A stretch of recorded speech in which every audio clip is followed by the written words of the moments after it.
नमस्कार।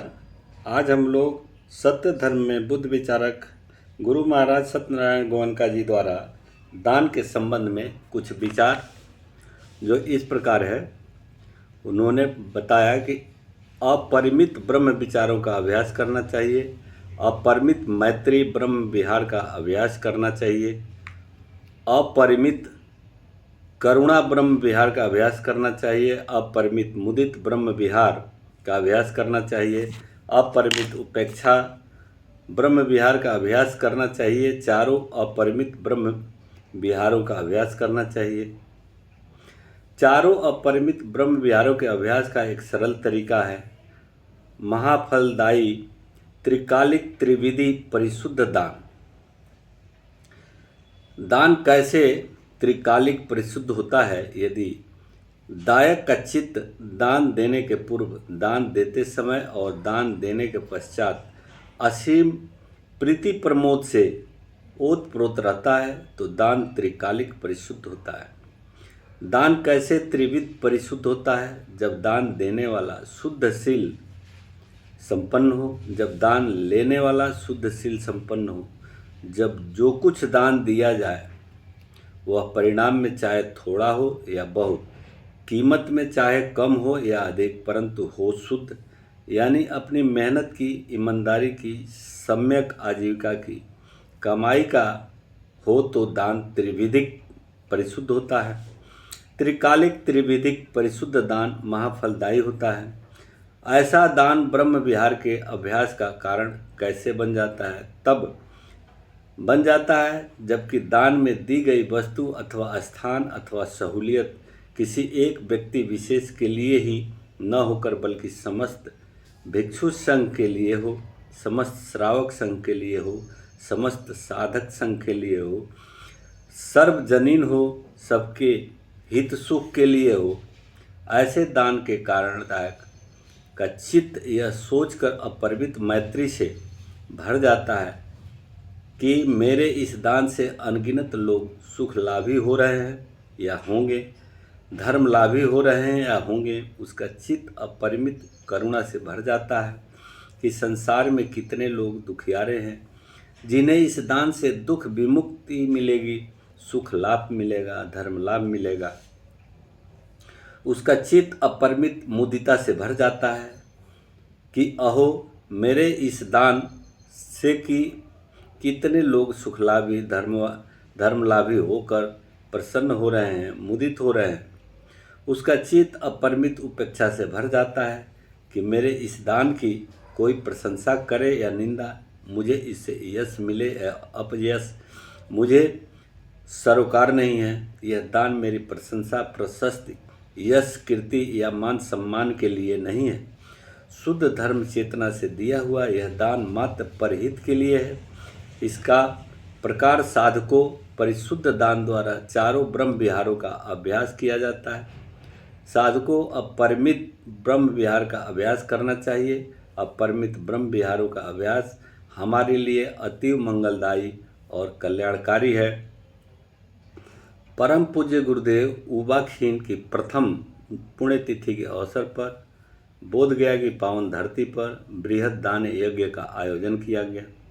सभी दानों में श्रेष्ठतम, प्रणीतम, महत्तम दान धर्म दान होता है। अतः 2 विशालकाय धर्म यज्ञों का संचालन किया गया, जिसमें देश विदेश के सैकड़ों लोग धर्मलाभी हुए। साथ ही साथ आमिष दान यानी भौतिक दान का भी आयोजन किया गया। भोजन, वस्त्र, मुद्रा एवं अन्य आवश्यक वस्तुओं का भी दान किया गया। इस दान यज्ञ में समस्त भारत के अनेक वयोवृद्ध भिक्षु पधारे, श्रमण ब्राह्मण पधारे और उन्होंने श्रद्धालु दायकों को दान के अपूर्व पुण्य का शुभ अवसर प्रदान किया। सुदूर आसाम से, कलकत्ते से, नागपुर से, लुम्बिनी से, काठमांडू से, इटावा से, वाराणसी से, नालंदा से पधारे हुए विद्वान तपस्वी अष्टवीरों, महाअष्टवीरों ने दान ग्रहण करने की अनुकंपा की। ऐसे ऐसे महाश्रमण जिन्होंने कि धर्म समझाने और समझने में पालन करने और कराने में अपना सारा जीवन लगा दिया, दान के पात्र अच्छे हो तो पुण्य अधिक फलदायी होता है। वैसे ही जैसे कि भूमि उर्वरा हो तो बोया हुआ बीज अच्छे फल देता है। इसके अतिरिक्त बोध गया कि विपन्न प्रजा में से सैकड़ों लोगों को भोजन दान किया गया, अनेकों को वस्त्र दान दिया गया। अनेक साधकों ने इस बृहद दान यज्ञ में धर्म चेतना से भाग लिया। दान की शुद्धता इसी में है कि वह धर्म चेतना से दिया जाए। यही दान का महाफल है जो कि हमारे रोगी चित्त को निरोगी बनाता है। कृपणता, कठोरता, कटुता, स्वार्थपरता, संकुचितता और निरसता से भरे हुए चित्त को उदार, मृदुल, कोमल, सौम्य, विशाल, परमर्थी और सरस बनाता है। यही चित्त की स्वस्थता है। दान देना गृहस्थों का बुनियादी धर्म है। इस देश की प्राचीनतम धार्मिक परंपरा में सदा से दान का विशिष्ट महत्व रहा। अतीत काल में सभी धन संपन्न गृहस्थ बृहद दान यज्ञों का आयोजन करते हैं। पुरातन युग के सद्गृहस्थ ऋषि महर्षि अष्टक, वामक, वामदेव, विश्वामित्र, यमदग्नि, अंगिरस, भारद्वाज, वशिष्ठ, काश्यप आदि सभी दान के महायज्ञ रचते रहे। पूर्व काल में महाराज वैशंतर और पश्चात काल में महाराज हर्ष जैसे महादानी सर्वस्व दान का उच्च आदर्श स्थापित करते रहे। कर्ण और हरिश्चंद्र का दान बहुत विस्तृत है। उनकी दान चेतना बड़ी उदात्त थी। सबकी दान चेतना वैसी ही उदात्त होनी चाहिए, निर्मल होनी चाहिए। समाज की विशिष्ट रचना व्यवस्था के कारण प्रजा का धन राजाओं और धनपतियों के पास संग्रहित होता रहता है। यह धन एक जगह संग्रहित ही रहे तो रुके हुए की तरह आता रहे और जाता रहे तो इसकी निर्मलता बनी रहती है। यही समझकर दान देने वाला अनुचित परिग्रह के दोष से बचने के लिए अपने संग्रहित धन को राष्ट्र का धन मानकर समविभाग हेतु दान देता है ताकि इस एकत्र हुए धन का सब लोग बांटकर उपभोग कर सकें। यह साम्य बुद्धि सामाजिक समृद्धि का संतुलन बनाए रखती थी और उसे विषम होने से बचाती रहती थी। संपन्न दाता अपनी धर्म बुद्धि और कर्तव्य बुद्धि से ही समय समय पर धन का समविभाग करता रहता था। बदले में कुछ पाने की इच्छा से नहीं, औरों को हीन मानकर अपने अहम भाव की पुष्ट करने के लिए नहीं। यही दान की श्रेष्ठता थी, यही दान की शुद्धता थी। धर्म बुद्धि द्वारा भली भांति सोच समझ कर दिया गया शुद्ध दान महाफलदायी होता है। हम भी धर्म बुद्धि द्वारा सोच समझ कर ही दान देना सीखें। दान बट मूलक दान यानी भाव चक्र में उलझाए रखने वाला दान, विवट मूलक दान यानी भाव चक्र से बाहर निकालने वाला दान। सही धर्म चेतना वाला व्यक्ति भाव चक्र से छुटकारा दिलाने वाला दान ही देता है, भाव चक्र में बांधने वाला नहीं। जैसे अन्य सभी कर्मों का वैसे ही दान कर्म का भी चित्त की चेतना से ही मूल्यांकन होता है। चित्त की जैसी चेतना होती है वैसा ही कर्म बीज होता है और उसी के अनुरूप प्रकृति फल पैदा करती है। भाव चक्र को काटने वाला विवट मूलक चित्त राग विहीन होता है, द्वेष विहीन होता है, मोह विहीन होता है। ऐसे चित्त से दिया गया दान ही विवट मूलक दान होता है। लोक चक्र को छिन्न भिन्न करने वाला होता है। ऐसा दान देने में हम अपना किंचित भी स्वार्थ नहीं देखते। दान पाने वाला का हित सुख देखकर मुदित होते हैं। जब हम औरों के मोद से मुदित होते हैं तो हमारा चित्त निर्मल होता है, मृदुल होता है, स्वार्थपरक, संकुचितता और कठोरता से मुक्त होता है। लेकिन दान देते हुए जब हम स्वहित के लिए ही किसी फल की कामना करते हैं तो वह राग रंजित चित्त वट मूलक होता है, भाव चक्र बनाने वाला होता है। ऐसी चेतना से दिया गया दान भाव चक्र बढ़ाने वाला होता है। दान के फलस्वरूप लौकिक सुख वैभव की कामना करें, कीर्ति पथ की कामना करें, मान सम्मान की कामना करें, लाभ सत्कार की कामना करें, स्वर्ग अपवर्ग की कामना करें तो इन कामनाओं से अभिभूत हुआ चित्त बंधन युक्त ही होता है। बंधन मुक्त नहीं। इस दान का फल बांधने वाला ही होता है, खोलने वाला नहीं। अतः राग रंजित चित्त से दान देना बुरा है, परंतु उससे भी बुरा है द्वेष दूषित चित्त से दान देना। वह तो पहले हमारे लिए और भी अनर्थ का कारण बन जाता है। धर्म के नाम पर पाप कमाने वाली क्रिया हो जाती है। दिया गया धन तो खोते ही है, परंतु साथ साथ अकुशल चित्त के आधार पर किया गया कर्म हमारे अमंगल और अकुशल का हेतु बनता है। उदाहरण से समझें कि हम द्वेष चित्त से दान कैसे देते हैं। एक भिखमंगा मेरे दरवाजे पर खड़ा होकर पुकार रहा है, बाबा पैसा दे, बाबा पैसा दे। मैं उसकी इस बार बार की पुकार से झल्ला करके उसकी ओर 5 पैसे का सिक्का फेंकता हूँ कि भला टले। उस समय मेरा चित्त क्रोध और घृणा से भरा होता है। कुछ भलाई किसी स्कूल, अस्पताल या आश्रम बनाने के लिए चंदा जमा करने मेरी दुकान पर आए हैं। उन्हें देखते ही मैं तमतमा उठा और बड़बड़ाने लगा, चंदा चंदा, जब देखो तब चंदा। 2 मुनीब जी, इन्हें 5 रुपये और पिंड छुड़ाओ। मेरा मन रुपये दिलवाते हुए आक्रोश से भरा है। अप्रिय चंदे वाले से शीघ्र छुटकारा पाने के लिए व्याकुल है। किसी मंत्री या राजनेता ने मुझे अपने घर या दफ्तर बुलाकर कह दिया कि अमुक चंदे में इतने रुपये देने होंगे। मुझे उस चंदे में जरा भी रुचि नहीं, परंतु भय से भीत हूँ। न दूंगा तो अगला कोटा परमिट लाइसेंस नहीं मिलेगा। मुझे किसी जांच में उलझा कर मेरा व्यापार चौपट कर दिया जाएगा। इस डर से दान देता हूँ। मेरे कल्याण मित्र ने कहला भेजा है कि इस काम में तुम्हें इतना दान देना चाहिए। मैं देना तो नहीं चाहता, परंतु लिहाज संकोच के मारे देता हूँ। मेरे अन्य भाइयों ने किसी के काम में दान दिया है, मुझे उसमें दान देने की जरा भी इच्छा नहीं, परंतु नहीं दूंगा तो मेरी प्रतिष्ठा को धक्का लगेगा, लोक निंदा होगी। इस भय से दान देता हूँ। मेरे प्रतिद्वंदी ने किसी क्षेत्र में इतना दान दिया है जिससे उसकी कीर्ति बढ़ी है।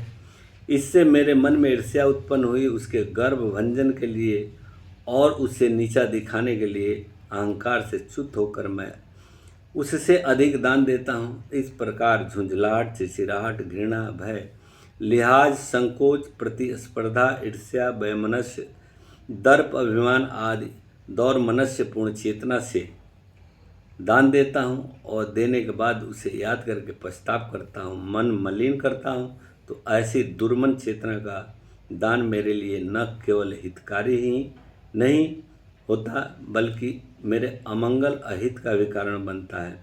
धर्म चेतना से किए गए सभी कर्म मंगलकारी है, अधर्म चेतना से किए गए सभी कर्म अमंगलकारी। अतः धर्म चेतना से दिया गया दान मंगलकारी है, अधर्म चेतना से दिया गया कार्य अमंगलकारी। इसीलिए सदा धर्म चेतना से ही दान दें। धर्म चेतना से दिए गए दान से चित्त त्याग भाव से भरा होता है। पर दान देने के पूर्व मन में ऐसी ही मोदकारी भाव जागते रहते हैं कि मैं दान दूंगा, मेरे दान से कितनों का भला होगा, कितनों का कल्याण होगा। दान देते हुए भी मन इस मुदित भाव से ओतप्रोत रहता है कि मैं दान दे रहा हूँ, गृहस्थ धर्म का पालन कर रहा हूँ, मेरे इस दान से ग्रहिता का यह हित सुख होगा, अन्य अनेकों का भी यह हित सुख होगा। दान देने के पश्चाताप भी मेरा मन बार बार इन्हीं शुभ भाव से उर्मिल होता रहता है कि अहो, मैं उत्तम भोजन का दान दिया, जिसे खाकर उत्तम वस्त्र का दान दिया, जिसे पहनकर उत्तम दवा का दान दिया, जिसके सेवन कर ग्रहिता शरीर और मन से स्वस्थ सबल होगा और शील समाधि प्रज्ञा का अभ्यास कर अपना मंगल साधेगा और अनेकों के मंगल का कारण बनेगा। मैंने इस कुटिया का दान किया जिसमें रहकर साधक शील समाधि प्रज्ञा का अभ्यास करेगा, समय और विपश्यना साधना भावना का अभ्यास कर निर्माण रस की सुख शांति का आस्वादन करेगा और अनेक की सुख शांति का कारण बनेगा। मेरे दान की ग्रहिता कोई जीव मुक्त अरहंत हो अथवा अरहंत पथ का अनुगामी कोई धर्म भावी संत पुरुष ही हो, तो मेरा मन असीम आह्लाद प्रहलाद से भर उठेगा। अहो, मेरा सौभाग्य है मेरे दान से ऐसा संत पुरुष अधिक काल तक सबल स्वस्थ रह कर जिएगा और इससे कितनों का कल्याण होगा। इसने मेरा दान स्वीकार कर मुझ पर असीम अनुकंपा की। इस प्रकार दान देने के पूर्व भी, देते हुए भी और देने के पश्चात भी दायक अपने निर्मल चित्त को प्रसन्नता से भरता है और उसे मंजुल मृदुल बनाता है। दान देने वाला देने के पूर्व सुमन होता है, देते हुए चित्त को प्रसन्न प्रसाद रस से भरता है और देने के बाद चित्त मुदित करता है। ऐसी ही है धर्म चेतना वाले दान यज्ञ की सुख संपदा। कैसा दान सार्थक होता है? जिसे देकर मन निर्मल हो। क्या दान देकर के मन मैला भी हो सकता है? अवश्य। विवेक के साथ दान न हो तो दानी का मन मैला हो ही जाता है। अविवेकी का दान उसके बंधन का कारण बनता है। वैसे ही जैसे कि अविवेकी की श्रद्धा, जैसे कि अविवेकी का प्रेम। विवेक न हो तो दान देने की शुद्ध धर्म चेतना जाग ही नहीं सकती। ऐसा व्यक्ति दान दे भी तो दुर्मन से देता है। उसका मन अहंकार से, चिड़चिड़ाहट से, घृणा से, ईर्ष्या से, लोभ से अथवा भय से भरा होता है। ऐसा दान अच्छा फल कैसे दे सकता है भला? दुर्मन का फल तो सुखद ही होगा, सुखद नहीं। विवेक हो तो दान को निष्काम बनाए रखेगा। सकाम भक्ति और सकाम प्रेम की तरह उसे सकाम बनाकर कलुषित नहीं होने देगा, उसकी पवित्रता नष्ट नहीं होने देगा। यदि दान का उद्देश्य यश हो, कीर्ति हो, कोई लौकिक प्रतिफल हो, किसी देवलोक की कामना हो, तो ऐसा राग रंजित दान बांधने वाला होता है। परंतु अपने इस कुशल कर्म को त्याग और अपरिग्रह का रूप देकर आश्रव क्षय का हेतु बना लेता है तो बांधने वाला कदापि नहीं होगा। विवेकवान के लिए दान का पुण्य कर्म आसन्न क्षय और निर्माण का प्रत्यय ही होता है, क्योंकि वह अपरिग्रह के लिए होता है, बोझ हल्का करने के लिए होता है, बोझ बांधने के लिए नहीं। हाँ, यह ठीक है कि शुद्ध अपरिग्रह बुद्धि से दिया हुआ दान लोकोत्तर निर्माण की ओर ले जाने वाला होने के साथ साथ लोकीय लाभ भी पहुंचाता ही है। वैसे ही जैसे धान की खेती करे तो चावल के साथ साथ चारे के लिए भूसी और डंठल भी प्राप्त होते ही है। चीनी की फैक्ट्री चलाएं तो चीनी के साथ साथ मोलासिस पैदा होता ही है। इस प्रकार शुद्ध दान भी समस्त मानवीय और दैवीय संपत्तियों को देते हुए ही नैवाणिक संपत्ति उपलब्ध कराता है।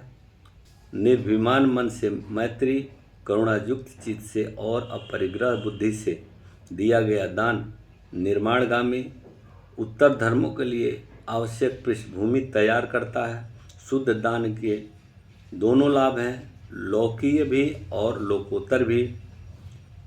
विवेकशील दानी अपने दान के इन दोनों पक्षों को भली भांति समझता है। दान देने के पूर्व यह प्रज्ञापूर्वक सोचता है, समझता है कि मुझे दान देना क्यों आवश्यक है और भली भांति सोच समझ कर दान देता है तो स्वच्छ सुमन चित्त से दान देता है। सुमन का फल स्वरूप सुखद ही होता है, लोकीय भी लोकोत्तर भी। विवेकशील व्यक्ति जब अपने चारों ओर अभावग्रस्त प्राणियों को देखता है तो जो कुछ पास हो उसका कुछ हिस्सा उन प्राणियों को बांटकर ही शेष का उपभोग करता है। प्राणियों में भी यदि मनुष्य अभावग्रस्त हो तो उसकी आवश्यकता पूरी कर अपने को अधिक धन्य मानता है। वह इस सच्चाई को समझता है कि अपने पास जो कुछ है उसे अकेले ही उपभोग करना धर्म नीति के विरुद्ध आचरण है। यदि अपने पास कम है तो भी उसमें कम भले थोड़ा ही हिस्सा सही अन्य किसी को देकर शेष को ही स्वयं ग्रहण करना धर्म है। और जब अपने पास आवश्यकता से अधिक हो तब तो बिना बांटे स्वयं ही उसका उपभोग करना घोर पाप है। ऐसे उपभोग में अपना अमंगल है, पराभव है, पतन है।